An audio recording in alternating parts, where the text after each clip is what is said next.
This is the Skip Bayless Show, brought to you by FanDuel, America's #1 sports book. Okay, here I go again, bashing the team I love the most. But I'm doing this as a public service announcement. I'm trying to fan the fan flames, your flames, our flames, because if we all keep screaming loudly enough, maybe Jerry Jones will finally hear and heed us and retire himself from running our beloved Dallas Cowboys, running them right into the ground, Jerry. So it was last week that I read Mike Sando's offseason breakdown in The Athletic, featuring lots of piercing insight from NFL execs and coaches quoted anonymously. I'm one journalist who does not mind anonymous quotes if you trust the writer and the writer's reputation, and I trust Mike Sando. The anonymous quotes in the Cowboy section made me want to throw up, but they also kept making me think, well, yeah, I told you so. I told you so. I tried to tell you so. One exec said, and I quote of the Cowboys, they are a well-run team. I don't know about that. But what they want to do and what their fans want them to do are two different things right now. They are more serious about staying relevant and keeping that brand up high than they are about winning.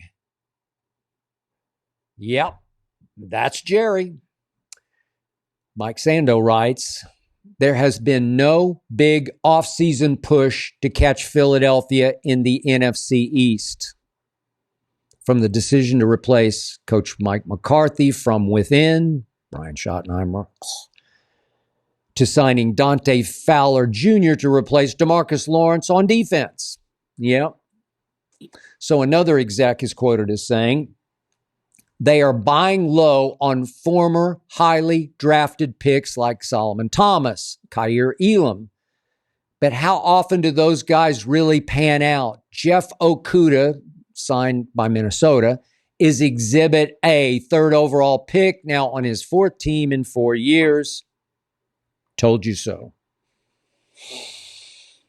Mike Sando writes, Micah Parsons, an outspoken voice on social media and through his podcast, took harsh criticism recently from his former teammate, DeMarcus Lawrence, who said this of Parsons upon signing with Seattle: maybe if you spent less time tweeting and more time winning, I wouldn't have left, said D. Law of Micah.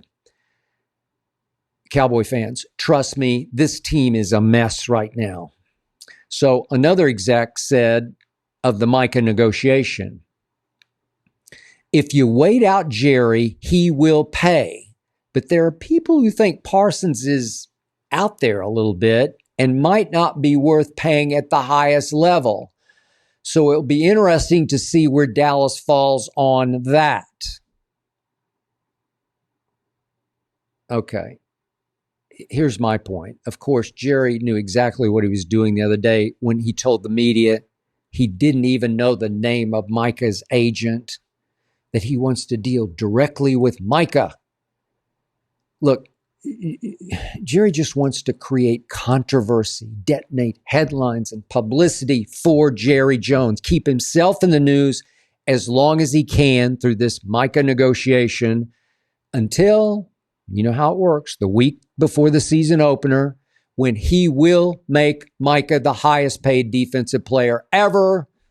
And that's after Micah has missed all of camp and will be rusty and susceptible to injury for the first, month or so of the season. Here we go again.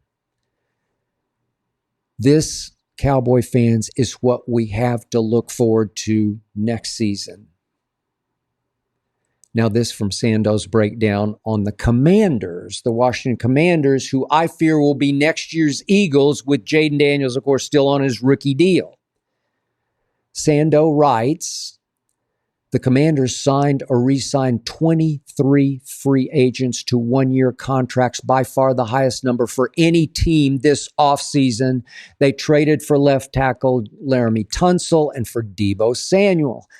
They surprisingly signed, it wasn't surprising to me, but surprisingly signed Javon Kinlaw to a 3-year, $45 million deal after releasing Jonathan Allen. So one exec said of the Commanders, they are going for it, as in win it all.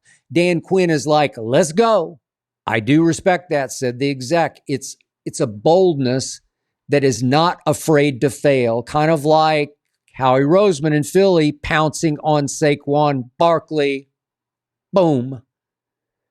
Now the Commanders are going Howie Roseman on the Cowboys. The Eagles won't be quite as dominant as they were. They just lost too many players. It's just going to happen, but they'll still be far superior to Dallas. And don't let Shedeur fall to the Giants. Scream, Cowboy fans, scream, not for your team, at your owner. Please scream.